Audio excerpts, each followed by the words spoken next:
Hello everyone, and welcome to a slightly different toned recording to my previous recordings on YouTube. So my previous recordings would have been looking at using SPSS syntax and or Studio to promote good practice in transparency for data manipulation.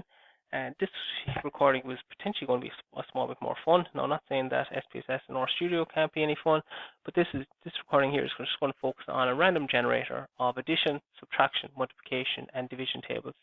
And before we kind of get stuck into actually just seeing how these tables actually work, maybe just to give a small bit of background information. So I have two children at home, Ava and Kieran. They are big YouTube fans, so here's an official shout out to them. Hi Ava, hi Kieran. When they come home from school, they'd have at times part of their maths homework could be to work through the tables, depending what class they're into, whether they're using addition, subtraction, multiplication, or division tables. And then what can happen is that they'd end up having to kind of mix the tables, when they're doing the addition, mix up adding fives, adding sixes, adding sevens, mix them up together as part of the kind of the homework. So when they started coming home with this type of stuff, I started thinking, look, maybe if I could actually create a procedure that would generate these tables randomly, it could actually just be a bit of help and ultimately a bit of fun. Okay, fun being an important part of it. Okay, so that's where the four procedures that you're going to see in Excel actually came from. Just before I go to them, I'll upload kind of a guideline document to using the procedures in Excel. Now, when I say guideline document, it makes it sound quite hard. There's nothing really much to using these procedures, but just sometimes people can maybe find it of use to actually have something to look at to make sure that they're actually just using the tables correctly and so on. So if you subscribe to the channel, you'll be able to download that guideline document, and ultimately you'll be able to download this random table generator if you find it something that your children at home might actually enjoy.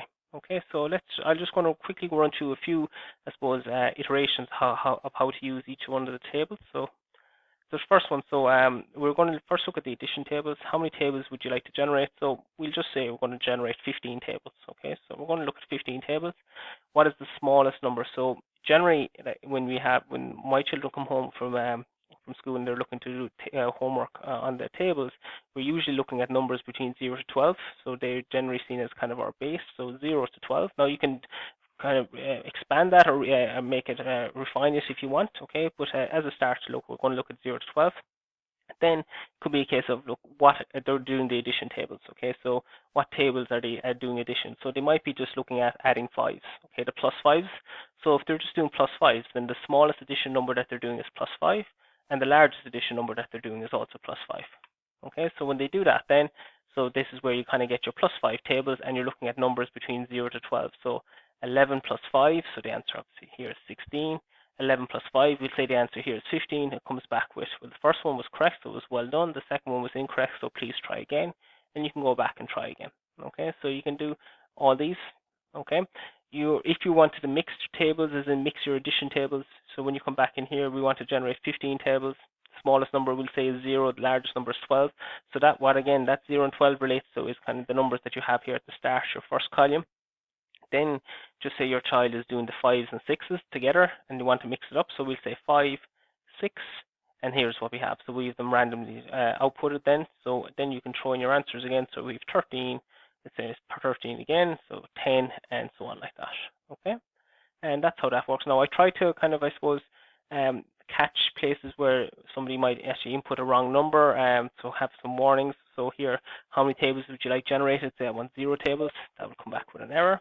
Okay, so that's one thing. Another one then is how many tables you want to generate, say 10.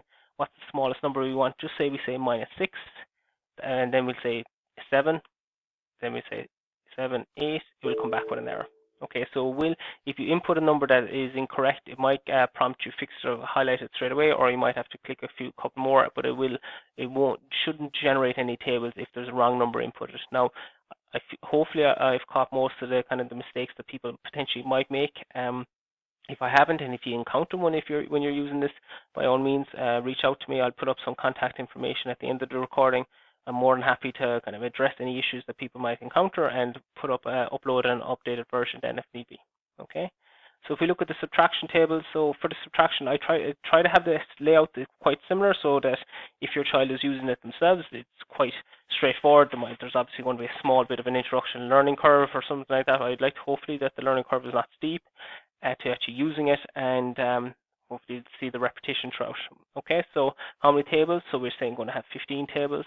The smallest number, so what this smallest number relates to is your answers. Okay, so when we do the subtraction, and this is the same with the division tables we're going to encounter shortly, that when you're doing these, like when you're looking at the 0 to 12, so when we did the addition, the 0 to 12 related to your kind of first column.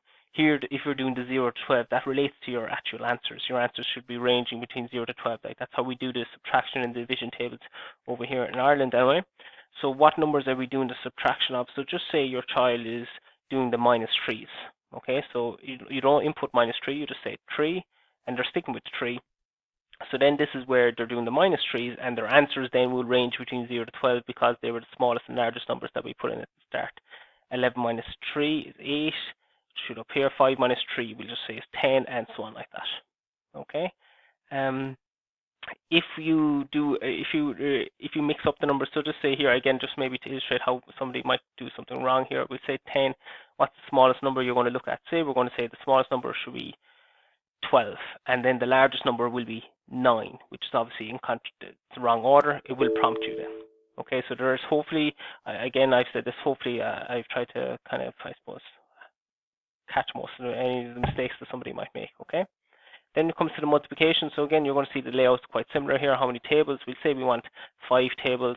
What's the largest number we're looking at? So this is your kind of A column. So the largest number, sorry, the smallest number will be 0. The largest number I'm just saying was 12. Obviously, you can mess around with that yourself. What multiplication are you doing? Say you're doing numbers between 4 and 8. Okay, so 4 up to 8. So this there the times tables that you're doing. So you want to randomly generate 5 tables. Now this is very small, where you're doing multiplication of 5s up to 8s. Okay, so obviously we don't have a lot of options there because we're only generating so few. And then you go off and put in your answers. Okay, so what are we looking at there? 1272 and so on like that. Okay, and last one then with the division one, which is always a kind of the slightly more challenging one. When you're just so same format starting off, so we'll say 14 tables, smallest, largest. So this again relates to your answer, similar to the division. So when you're doing these tables, what kind of answers are you looking for? So obviously you'd say traditionally 0 to 12, but you won't be getting 0. So you can put in 0 to 12 if you want to. Say 0 to 12 here. And what divisor are you looking at? So the 0 to 12 there, that was relating to your answers. Now what are you going to be dividing by? Just say your child is looking at the division by 6 tables. Okay, so 6 and 6, that's what you do then. And so here now is where you're dividing by 6, and your answers then are going to range between 0 to 12. Obviously, again, there's no 0 here because we didn't put it in. Okay, and I'll just run that off one more time just to maybe give you another quick illustration. So say we're doing 15 tables. Smallest number, say we want to have answers. The answers are going to range between 6 to 10. Okay, so there your answers are going to range between 6 to 10. And then what numbers are you looking at? So just say you're looking at 4. Obviously, you can make these numbers as big as you want, but I'm kind of trying to keep it as kind of the level that a child might use it. Okay, so we say 4 and then we say 8. And so this is here we have it. Okay, so this is 5 into 35 will be 7 and so on like that. So sorry, 7. Okay. So hopefully, I think when you see it and when you start playing around with it, you'll start seeing like there's not a whole lot to it. But my 2 children at home, Ava and Kieran, they have great fun with this. So it's just kind of a nice way, fun way maybe of doing maths. And look, that kind of brings an end to this. If you encounter any potential bugs with the random tables generator, please reach out and let me know.